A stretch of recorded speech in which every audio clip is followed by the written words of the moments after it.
In this lesson, we're going to look at how different physical properties are affected by the intermolecular forces present within a sample.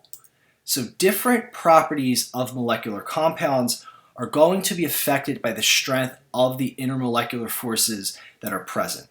Some of those properties include viscosity, surface tension, volatility, and the boiling and melting points.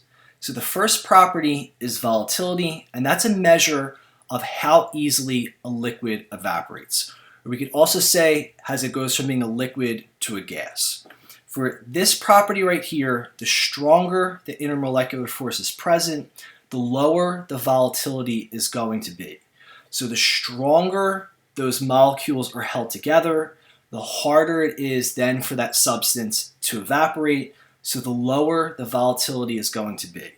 So you have an inverse relationship between the strength of the intermolecular force and the property. The stronger the intermolecular force, the lower the volatility is going to be. The next properties are melting point and boiling point.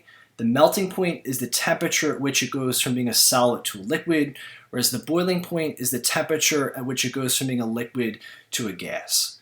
So the stronger the intermolecular force is present, the higher the melting and boiling point of that substance is going to be. There's a direct relationship. The stronger the intermolecular force, the higher the melting point, the higher the boiling point. You need even more energy to disrupt those intermolecular forces, so the boiling points and the melting points are going to reflect that. Viscosity is a measure of a liquid's resistance to flow. So if you're comparing water, olive oil, and honey, honey would have the greatest viscosity because it's the hardest of the three to kind of pour. Viscosity is also directly related to the strength of the intermolecular forces present. So the stronger the intermolecular forces, the greater the viscosity is going to be. You have a direct relationship.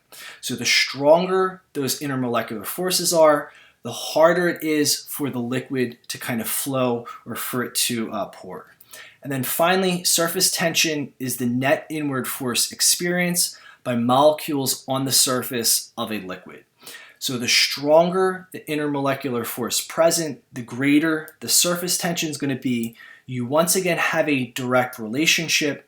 The stronger the intermolecular force is, the greater the surface tension for that substance.